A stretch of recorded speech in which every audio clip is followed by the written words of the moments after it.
tal, muchachos? Los saludo con mucho gusto. Mi nombre es Gabriel Rosado y en esta ocasión les traigo un video nuevo en el que voy a estar hablando de la tercera parte del tema de punto isoeléctrico. Todo esto relacionado con su asignatura de bioquímica en el tema general, que es el de proteínas. ¿De acuerdo? Entonces, en este video ya vamos a establecer, a partir de los primeros dos, donde vimos la parte de la ionización, es decir, cómo se protona y se desprotona una sustancia o una estructura química. Luego en el video 2 vimos cómo identificar suiteriones y qué es lo que es un suiterión. Bueno, pues en este video número 3, que es el de definición, ya voy a explicar al completo lo que vendría siendo el punto isoeléctrico. ¿De acuerdo? Voy a dar todas las pautas requeridas para entender el tema. En el siguiente video, que va a ser el número 4, pues aquí ya les mostraré lo que es un ejercicio resuelto del tema de punto isoeléctrico, como les podría venir quizá en algún examen, para que ustedes tomen en cuenta pues qué es lo que deberían ya al final saber de punto isoeléctrico para poder resolver, repito, ejercicios. Acá van a ver seguramente algunos cuantos que les pueden echar la mano para estudiar para su examen. Bueno, conceptos que se abordan en el video, ¿de acuerdo? El video trata sobre punto isoeléctrico, aquí lo voy a establecer completo, pero para poder llegar al tema final voy a necesitar explicar el tema de anfótero, el tema de ácidos y bases. Este tema que ya lo vieron en química, voy a hacer un repaso, pero sí súper rápido. Necesito igual explicar lo que es el pH y el pKa y su relación con los aminoácidos. Voy a explicar cómo voy a explicar el tema de ionización de aminoácidos a diferentes valores de pH, es decir, cómo yo a partir de un valor de pH en una solución puedo yo protonar o desprotonar cierto aminoácido en cierto lugar en particular. También voy a hablarles sobre la estructura iónica predominante de aminoácidos. Y por último, todo esto va a llevarnos al tema de punto isoeléctrico, que es lo que seguramente están buscando por acá. El video quizá quede un poquito largo porque voy a tocar varios temas. Si tú quieres al final, te puedes lanzar a ver el punto isoeléctrico al final del video, pero quizá te vas a perder si no entiendes los conceptos que están por acá al principio. Bien, vamos a empezar ahora sí, ya sin darle tanta vuelta, con el tema de anfóteros. Dice aquí: los aminoácidos tienen propiedades anfóteras. ¿Qué será un anfótero? Bueno, una sustancia anfótera es aquella que puede reaccionar ya sea como un ácido o como una base. Esta es una definición sencilla, pero que de repente a los alumnos se le confunde. Bueno, una sustancia es anfótera, está muy sencillo. Sí, puede reaccionar de dos tipos, ya sea como un ácido en la reacción o también puede reaccionar como una base. Hay sustancias que solo lo hacen como ácidos y hay sustancias que solo lo hacen como base. Bueno, los anfóteros lo pueden hacer de las dos maneras: reaccionar como un ácido o reaccionar como una base. Y aquí es donde viene el problema, que los alumnos no recuerdan qué es un ácido y una base. Bueno, acuérdate que el agua, voy a establecer un punto muy importante, que el agua puede hacer esto. Esta reacción se llama reacción de autodisociación. Es decir, el agua, que es H2O, se puede romper solita en estructuras químicas, es decir, en iones de protones, que es el H+, y en iones OH negativo. Y entonces, si tengo aquí varias moléculas de agua, eventualmente se van a romper y van a empezar a aparecer AH positivas y OH negativas, ¿de acuerdo? Que son sus iones constituyentes. El agua eso lo hace. Ahora bien, si yo al agua, ¿de acuerdo?, le agrego una sustancia ácida, acuérdate que aquí en el agua tiene protones y tiene OHs. Lo que va a hacer esa sustancia ácida es soltar protones, y al soltar protones, eso se va a llenar de H's más. Entonces, una sustancia ácida, ¿qué hace? Cuando yo la agrego en agua, aumenta la concentración de protones. Así de sencillo, es lo primero que debes recordar. Ahora bien, ¿qué es lo que hace una sustancia básica? Si yo agrego una sustancia básica al agua, acuérdate que el agua tiene esto, lo que va a aumentar es la concentración de OH negativas. Entonces, esa es la teoría de Arrhenius, y decía que una sustancia ácida es aquella que aumenta la concentración en una solución acuosa de iones H+ o de protones. Y una sustancia básica lo que hace es aumentar la concentración de esos negritos acá, que son los OH-. Bueno, una vez que ya establecimos este parámetro, vámonos con el pKa y sus dos interpretaciones. Ya hicimos un recordatorio de lo que es ácido y base y ya entendimos que es un anfótero. Bueno, vamos a ver ese tema ahora. El pKa puede tener dos interpretaciones. Vámonos con la primera. La primera dice acá: el pKa es una medida de la tendencia de un grupo a ceder un protón. Tendencia que disminuye en un factor de 10 cada vez que el pKa se incrementa en una unidad. Y esta parte de repente los alumnos no entienden qué está pasando. Bueno, el pKa nos va a indicar, es un número, es un valor numérico 5, 4, 3, 2, 1.5. Es un valor numérico que nos va a decir qué tan fácil una sustancia química va a ceder un protón. Hay otra definición, además de Arrhenius, que es el que propuso la definición de ácidos y bases. Hay otra que se llama Bronsted-Lowry, es otra ley u otra manera de especificar el concepto de ácido y base, que mencionaba que para que tengamos un ácido, esa sustancia debe ser capaz de donar un protón. Y una base es aquella que puede recibir el protón. Bueno, en este caso, si una sustancia es muy hábil o muy propensa a donar su protón, decimos que su pKa, este valor numérico, es bajo. Si el pKa es alto, es porque no va a ser muy fácil que done su protón. Así de sencillo. Por ejemplo, el grupo carboxilo de la glicina. Acuérdate que un grupo carboxilo es el COOH de los ácidos carboxílicos.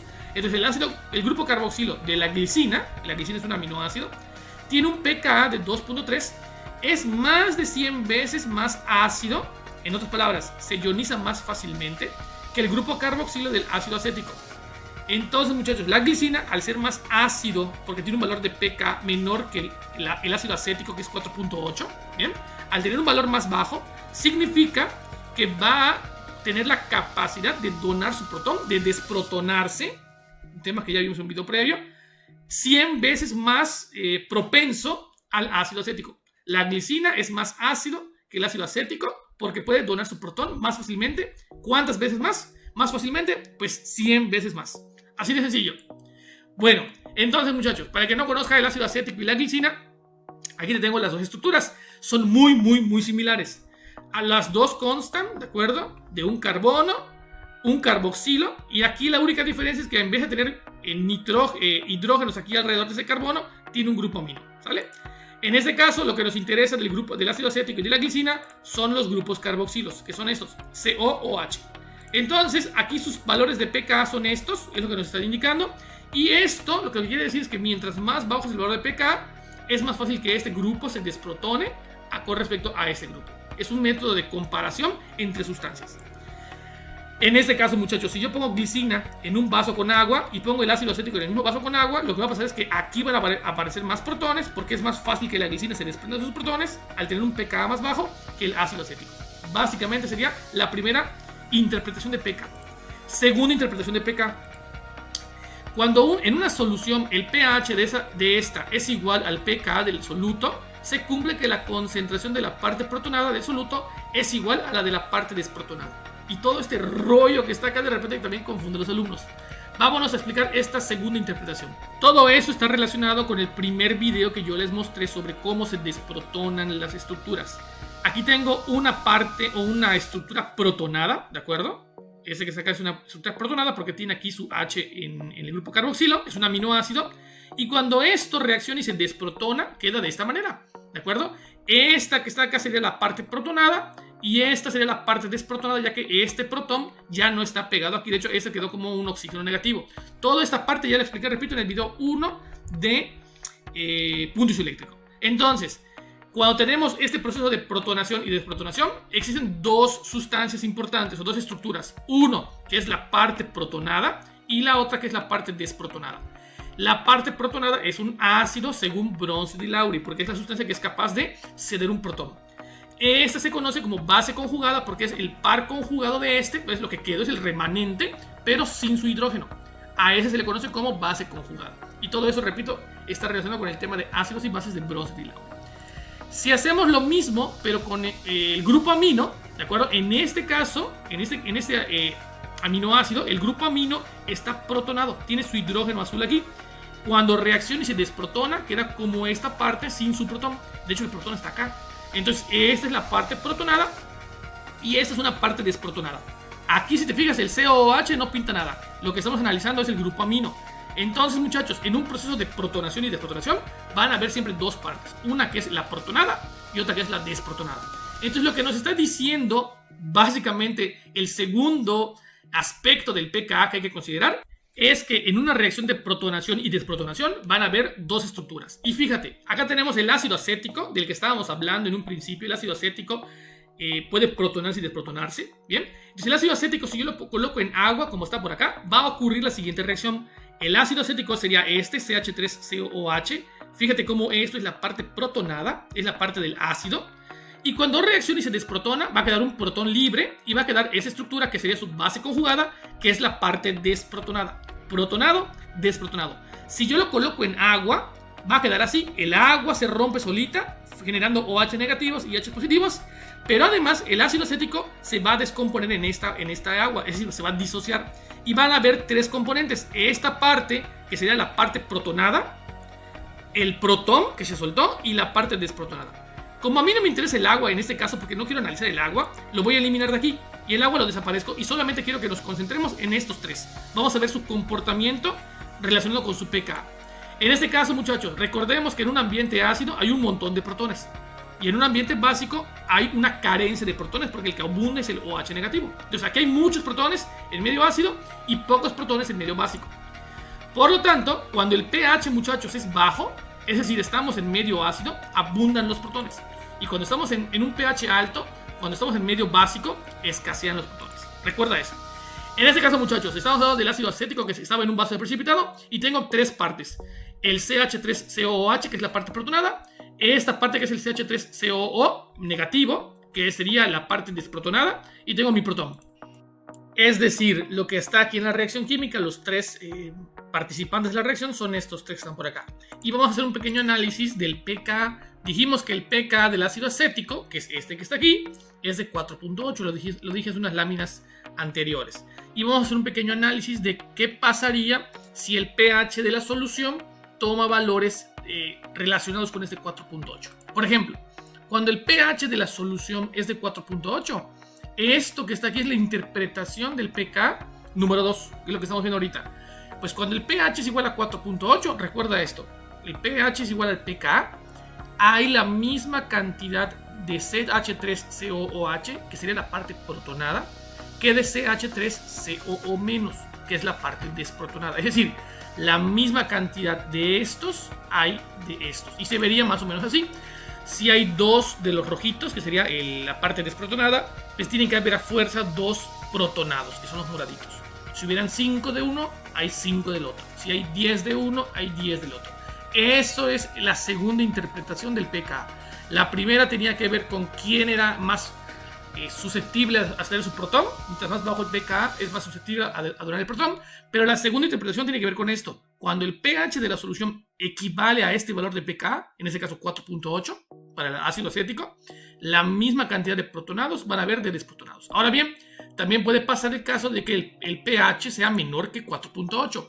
Y si es menor que 4.8, bueno, ahí empezamos a hacer algunas consideraciones. Mucho ojo con esto. En este caso, muchachos, hay una conclusión o hay un concepto importante cuando el pH es menor que el pKa de la sustancia. Y es que va a predominar la parte protonada.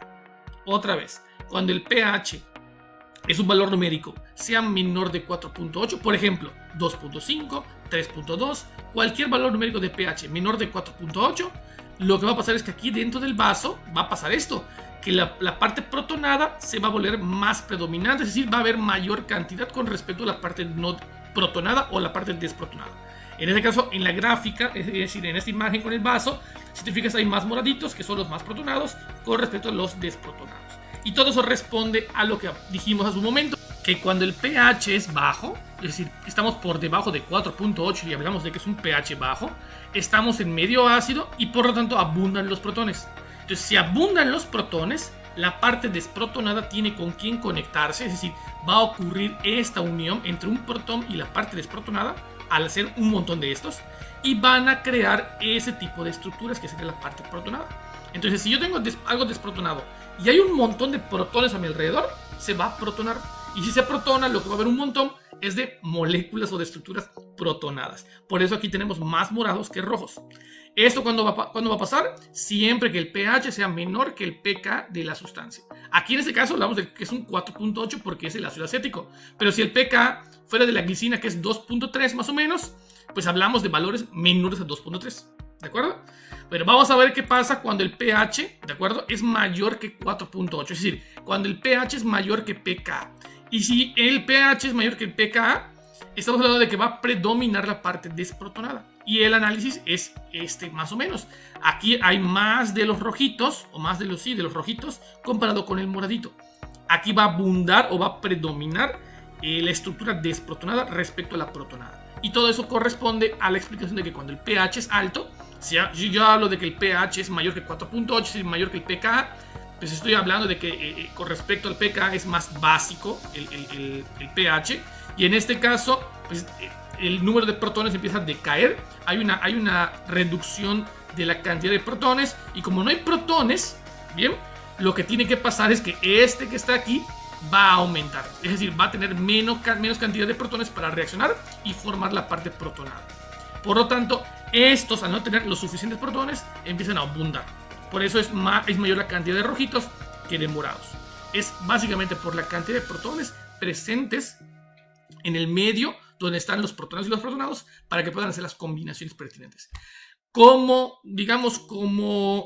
conclusión, cuando el pH sea igual al pK, que es lo que estamos buscando aquí con esa segunda interpretación, la misma cantidad de protonados va a haber que desprotonados. Si el pH es menor que el pK, entonces va a predominar la parte protonada. Y si el pH es mayor que la parte el pKa, perdón, si el pH es mayor que el pKa, va a predominar la parte desprotonada, que es lo que dijimos por acá. Espero que haya quedado claro esa parte.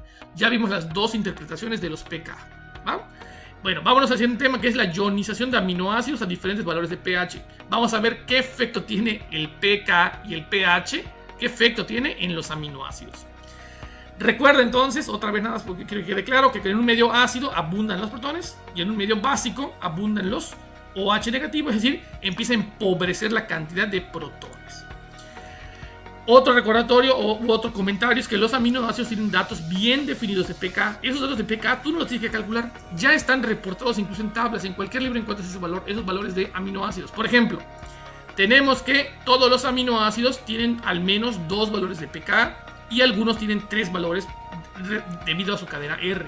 En ese caso, si te fijas, hablamos de la alanina. La alanina tiene 2 valores de pK, uno para su grupo amino y otro para su grupo carboxilo, que son los dos grupos ionizables de la alanina. Es decir, este amino se puede protonar o desprotonar y este carboxilo se puede protonar o desprotonar. Por eso que es que tiene 2 grupos que tienen su pK. En este caso, si te fijas, para la alanina, el grupo carboxilo, su pKa es de 2.4 y su pKa del grupo amino sería 9.9. Entonces, todos tienen de a 2 pKs, uno para el carboxilo y otro para el amino, pero hay otros, como por ejemplo el aspartato, que está por acá. El aspartato también se llama ácido aspartico. El aspartato tiene 3 valores, ¿de acuerdo?, de pK. ¿De dónde sale ese valor de pK o ese tercer valor de pK? De su cadena lateral. Aquí voy a quitar esta que saca la lechina. Cadena lateral R tiene un grupo carboxilo extra. Por lo tanto, ese tiene un pKa, ese tiene otro pKa y este que está acá tiene un pKa extra, que sería este valor de ácido aspartico de 3.9. La lisina es otro de los que tiene un tercer pKa. En este caso, la lisina está por aquí y si te fijas, su tercer pKa es de 10.5 debido a este grupo amino extra en su cadena R. Por lo general, al grupo carboxilo, que todos los aminoácidos tienen, se le va a llamar pKa1. El grupo amino sería el pKa2, ¿de acuerdo? Y el grupo o la cadena lateral, es decir, la parte ionizable de la cadena lateral, va a llamarse pK3, como aparece aquí. Entonces, todos los aminoácidos van a tener 2 valores de pK, todos, a excepción de algunos que tienen 3, que son los que aparecen que tienen una cadena lateral R con un grupo ionizable. Son los que están por acá. Bien, bueno, vamos a analizar en este caso a la alanina, que solo tiene 2 pKs. Bien, y cómo afecta el valor o esos valores de pH y de pK. Vamos a analizarlo con respecto a la alanina. Este que está acá sería la alanina. Tenemos un grupo amino, un grupo carboxilo, un carbono alfa, un hidrógeno y su grupo metil, que es la cadena R. La alanina, como los demás aminoácidos, tiene la capacidad de protonarse o desprotonarse, ya que al ser una sustancia anfótera puede actuar como ácido o base. Entonces, aquí si se fijan, está la alanina. Y la primera parte sería, o la primera cosa que te tengo que mostrar, es que la alanina puede tener una forma catiónica. Y ese es un concepto nuevo. Un catión es un ion que tiene carga positiva. Así de sencillo. Un catión es un ion con carga positiva. Si te fijas aquí, la única carga es este grupo amino, carga positiva, por lo tanto, ese es un ion positivo. Entonces, la alanina puede tomar forma catiónica cuando está completamente protonado. Es decir, tanto el grupo amino como su grupo carboxilo tienen los dos, están protonados. Y al estar protonados completamente tenemos la forma catiónica. Ahora bien, ¿cuándo va a pasar esto? Cuando el ambiente esté lleno de protones. Entonces, mucho ojo. Si el ambiente tiene un montón de protones, todos están protonados contentos y por lo tanto decimos que tienen su forma catiónica. Ahora, hay otro caso que vamos a tener el suiterión, es decir, la alanina va a estar en forma suiteriónica. ¿Y cuándo va a pasar? Cuando tengamos la alanina parcialmente protonado.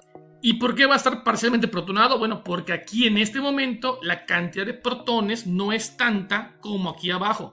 Es decir, cuando yo tengo un ambiente muy protonado, es decir, un ambiente ácido, todos se protonan, tanto el grupo amino como el grupo carboxilo. Pero mucho ojo, cuando el ambiente no está tan protonado, y vamos a ver cuándo es ese caso, hablaremos de que el suiterión va a aparecer porque tenemos una parcialidad de grupos protonados. Una parte va a estar protonado, que es el grupo amino, y una parte va a estar desprotonado, que será el grupo carboxilo. Ahora es importante que notes lo siguiente, nota el siguiente orden. El primero en desprotonarse es el grupo carboxilo. En otras palabras, muchachos, si yo tengo un ambiente muy protonado, los dos grupos ionizales van a estar protonados, tanto el grupo amino como el grupo carboxilo.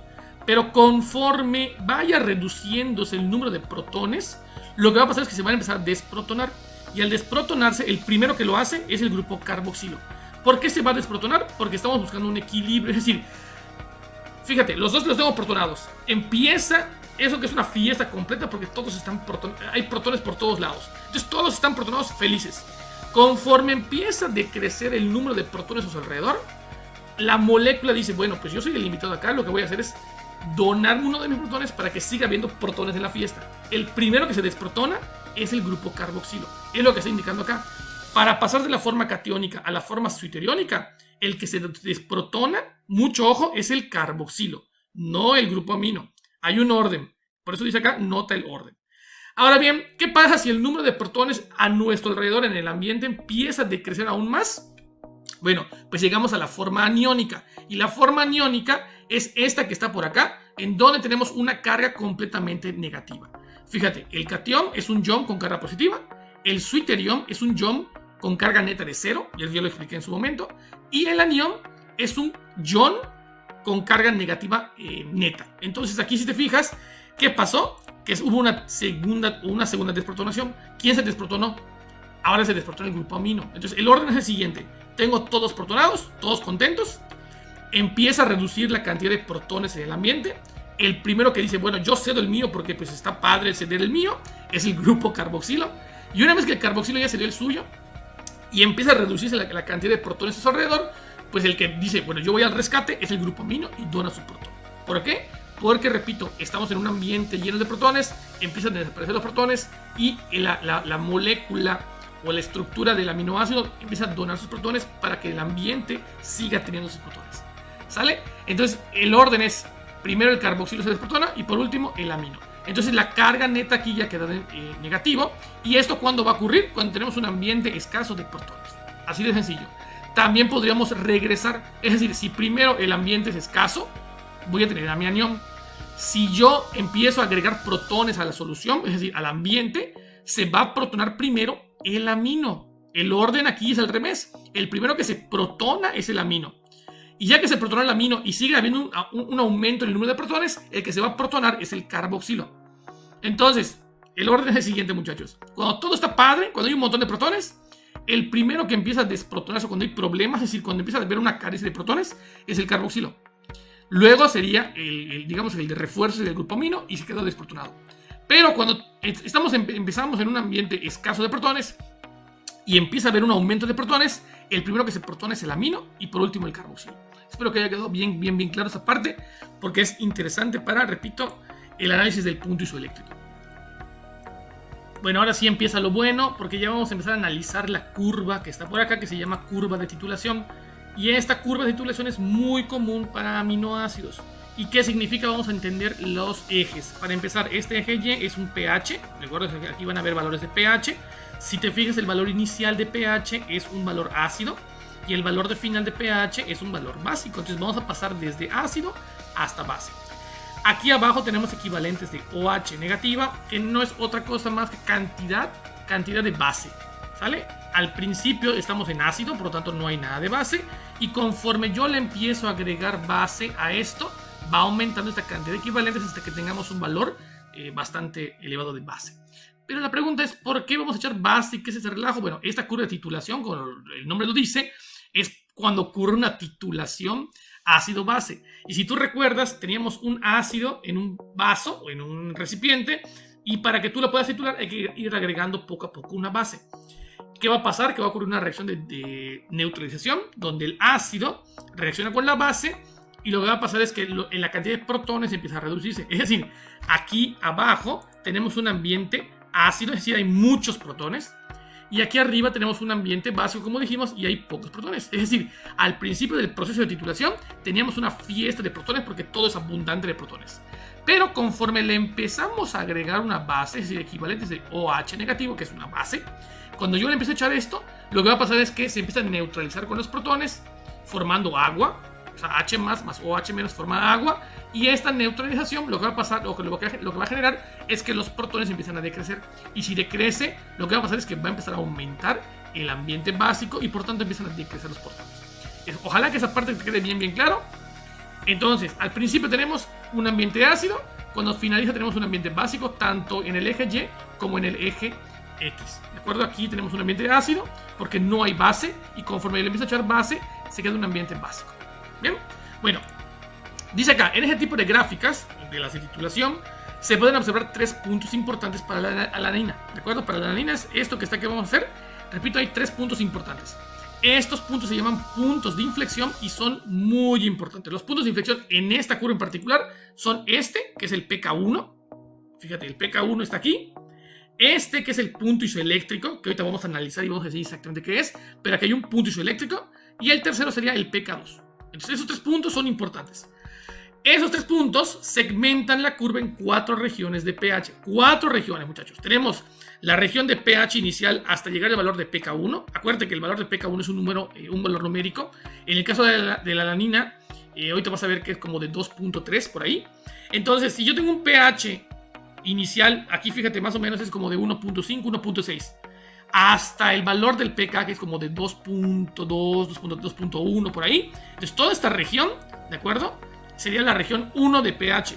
2.1, 1.5, 1.8, 1.9, que es todos los valores de pH de esa región. La segunda región sería desde el punto 1 hasta el punto 2. Toda esta región tiene valores de pH comprendidos entre 2.3 hasta más o menos 6. ¿Sale? La siguiente región sería esta, que es la tercera región, que es entre el punto 2 y el punto 3. Toda esta región tiene pHs más o menos entre 6.3 y a lo mejor 10, ¿sale?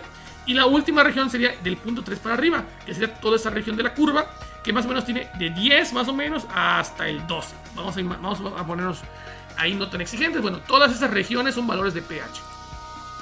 La región 1, mucho ojo, tiene un pH menor de pK1. ¿De acuerdo? Dijimos que el pK1 es el pKa del grupo carboxilo. La región 2 es un valor de pH entre el valor del pK1 y el valor del punto isoeléctrico, que serían estos dos. La región 3, ya lo dijimos, es el pH entre punto isoeléctrico y pK2, o sea, entre estos dos. Y la última región sería un pH mayor a pK2. Así de sencillo.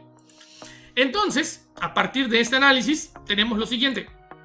Los 3 puntos, ¿de acuerdo? Y justo en la primera región vamos a tener una combinación de 2 cosas. El aminoácido en su forma zwitteriónica, que es esta Z, y el aminoácido en su forma catiónica, que es esta. Es decir, aquí en esta zona vamos a encontrarnos al aminoácido de cualquiera de estas dos formas. Ahí van a estar, ¿de acuerdo? Hay un número de zwitteriones y hay un número de cationes, porque hay una fiesta de protones. Aquí abajo, acuérdate que hay un montón de protones.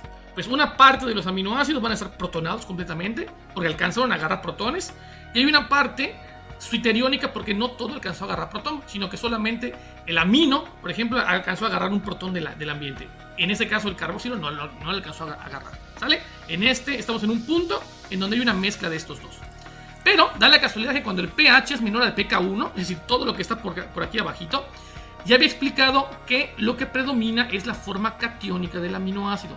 En este caso va a predominar esta parte que está aquí, que está completamente protonada. La parte completamente protonada, que es lo que expliqué en un momento hace como 2 o 3 láminas anteriores, esta parte que es la completamente protonada, que es el catión, le va a ganar, ¿de acuerdo? Y va a ser el rey en ese momento al zwitterión. A pesar de que hay una combinación de Z y C, es decir, de zwitterión y catión, el que tiene mayor cantidad en esta región de pH va a ser catión.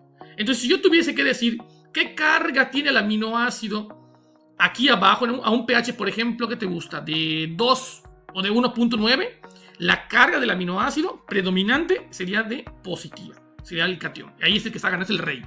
Ahora bien, ¿qué pasa? Que cuando yo voy agregándole base a esto, los protones empiezan a decrecer. Y llegamos justo al punto 1, es decir, la curva empezó por aquí y llegamos al punto 1. Pues en el punto 1, es decir, cuando el pH es igual a pK1, tenemos el mismo número de cationes y suiteriones, que es lo que dijimos que era la segunda interpretación del pK. Cuando el pH es igual al pK, el número de protonados es igual al número de desprotonados. En este caso, este que está completamente protonado va a ser igualito al número de desprotonados, que sería el suiterión. ¿Sale? Entonces estos dos van a ser los reyes, es decir, van a ser las estructuras predominantes, estas dos al mismo tiempo, justo en este valor. ¿Bien?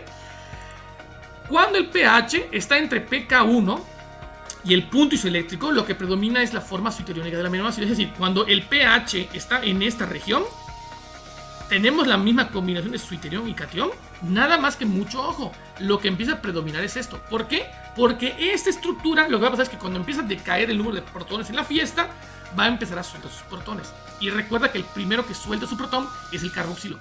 Por eso esto que está acá pasó a formar un carboxilo desprotonado. ¿Por qué? Porque estamos intentando suplir los protones que ya no hay, porque se los está comiendo o los está neutralizando la base. Entonces en esta zona sigue habiendo una combinación de Z y C, ¿bien?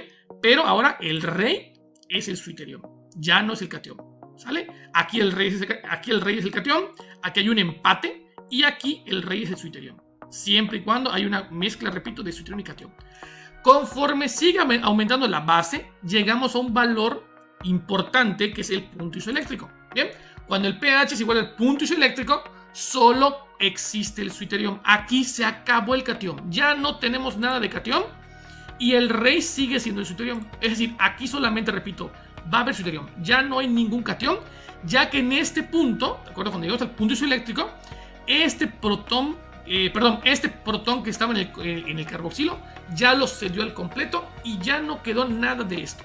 Es decir, esa estructura ya no existe porque dio todo lo que tenía que dar y se formó esta estructura. Justamente cuando tenemos un pH igual al punto isoeléctrico. Ya vamos definiendo lo que es este valor, ¿de acuerdo? Cuando el pH está entre punto isoeléctrico y el pK2, lo que predomina es la forma suiteriónica del aminoácido. Sería un análisis similar a este que tuvimos acá. En esta zona el que predominaba era el suiterión. Nada más que aquí, muchachos, cuando rebasamos el pH, este protón, o sea, es decir, el protón que está en el grupo amino va a empezar a cederlo y cuando lo ceda se va a empezar a formar esta estructura. Bien, es decir, al agregarle más base y alcanzar esta zona de la curva, el número de protones en la fiesta, en el ambiente, es tal que no hay suficientes y lo que dice, bueno, el suiterión es, bueno, voy a ceder mi protón del grupo amino y empieza a aparecer esa estructura. A partir de aquí ya empezamos a tener una coexistencia entre suiterión y anión. Sin embargo, hay muy poquitos aniones. Y como hay muy poquitos aniones, el que sigue dominando aquí es el suiterión. Entonces, muchachos, mucho ojo. En esta zona hay suiterión y catión, pero el que predomina es el catión. Cuando llegamos aquí hay un empate, los dos tienen el mismo número de estructuras. Aquí el suiterión ya es mayor, es decir, entre el 1 y el 2, el suiterión predomina. En el 2, el suiterión nada más existe, ya no hay catión.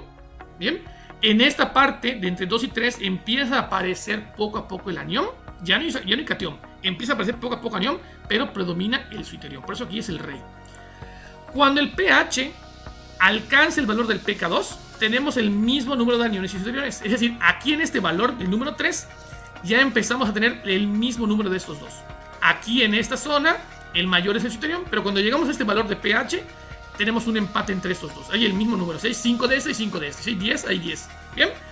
Por último, cuando el pH es mayor al pK1, lo que predomina es la forma aniónica del aminoácido. Es decir, cuando tengo un valor de pH mayor del pK, lo que va a predominar, dijimos que era la forma desprotonada. Es decir, esta es la forma protonada, digamos que el grupo amino aquí está, el protón está ahí, y aquí está la forma desprotonada del grupo amino. Por eso aquí predomina, ¿de acuerdo? El rey sería el anión. Entonces, muchachos, todo esto que acabo de decir en los últimos minutos, es importante que lo repitas tantas veces como tú lo entiendas para que sepas qué estructura predomina en cada una de las zonas de la gráfica. Ahora bien, yo aquí te tengo un pequeño resumen. Es muy sencillo el resumen. Esto aplica para cualquier aminoácido que tenga dos valores de pK. Todos estos aplican, todo lo que voy a poner aquí, aplica, repito, para los aminoácidos que solo tienen dos valores de pK. El pK del grupo carboxilo y el pK del grupo amino. Los que tienen cadena lateral R tienen una gráfica diferente, ¿de acuerdo? Porque tienen un pK extra, ese es otro rollo. Entonces, para cualquiera de esos aminoácidos, yo te hice un resumen. Si el pH tiene un valor menor de pK1, es decir, estamos en esta zona, van a haber estructuras presentes de catión y deuterium. Es decir, aquí hay una combinación de Z y C. Y lo que va a predominar es la forma catiónica. Todo lo que te dije en la lámina anterior se resume en este cuadro. Es cuestión de que lo analices con calma para que tú sepas al final qué es lo que va a predominar en la zona o la región de la curva.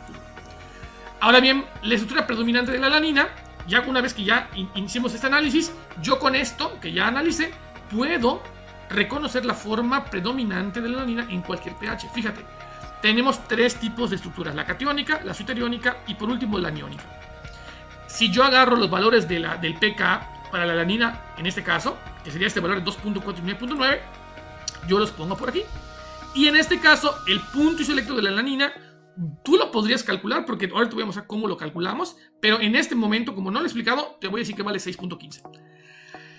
A partir de esa tabla, que ya te expliqué cómo la obtuvimos, ¿de acuerdo? Yo puedo preguntarme lo siguiente: bueno, ¿qué estructura predomina cuando el pH es de 1.5? ¿Cuál crees que de estas tres predomine? Bueno, me voy a mi tabla y como 1.5 es menor a 2.4, que es el valor del pK1, ¿de acuerdo?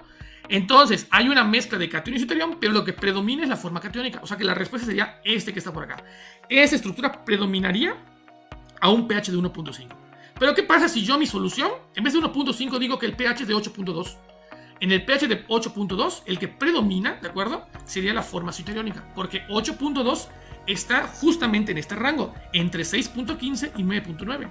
9.9, muchachos, es este valor del pK2, y el 6.15 es el valor del punto isoeléctrico. Yo aquí te estoy dando los datos, ¿de acuerdo? En este caso, hay deuterium y anión en esta región, pero lo que predomina es el deuterium. Entonces, la respuesta sería forma deuterium. Ya con esto, ya ahora sí te puedo explicar lo que es el punto isoeléctrico. Creo que esa parte ya va quedando clara. Aquí dice, muchachos, cuando el pH es igual al punto isoeléctrico, que es lo que acabamos de hacer, solo existe deuterium. Es decir, en este punto nosotros ya establecimos que aquí hay deuterium nada más. No, digamos que la región de aquí abajo hay una mezcla de deuterium con catión, y en esta zona hay deuterium con anión. Pero en este punto exacto, que es el punto isoeléctrico, solo existe deuterium. Por lo tanto, muchachos, ya podemos establecer la definición.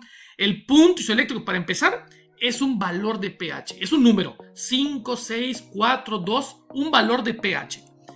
Y la carga neta del aminoácido va a ser 0, porque tenemos ahí un deuterium, y dijimos que un deuterium tiene carga neta de 0. Y eso va a pasar justamente en ese valor de pH, en el valor de pH de punto isoeléctrico. Así de sencillo, eso es punto isoeléctrico tal cual. Ahora bien, ¿cómo lo hago para obtener el punto isoeléctrico? Muy sencillo. La primera manera, que es la más fácil de todas, es ir a una tabla de puntos isoeléctricos de aminoácidos. Esa tabla la puedes encontrar en internet, en los libros, donde tú quieras. ¿De acuerdo? De hecho, aquí te dejo la de mi video. Esta tabla de puntos isoeléctricos va a variar seguramente con la de otras tablas. Las tablas de puntos isoeléctricos de repente cambian por un poquito. De hecho, vamos. Y en este ejemplo vamos a trabajar con la alanina otra vez. La alanina, si tú te fijaste en el ejemplo anterior que puse, aquí el valor de pK1 puse que valía 2.4. Bueno, aquí vale 2.35, que es un valor muy cercano.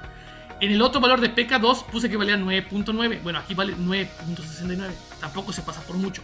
Y el punto isoeléctrico aquí es de 6.02 y en el otro puse que era 6.15. Repito, va a depender del libro o de donde tú lo estés sacando, pero al final los valores van a ser muy similares. Entonces, una manera, muchachos, es que tú lo tengas en una tabla como está aquí. Aquí están los valores de punto isoeléctrico de todos los aminoácidos. Segunda manera, que es calcularlo con esta fórmula. El punto isoeléctrico va a ser calculado de la forma siguiente. Vas a sumar los dos valores de pKa, ¿de acuerdo? Sumas el valor del pKa del ácido, el pKa del amino, ¿de acuerdo?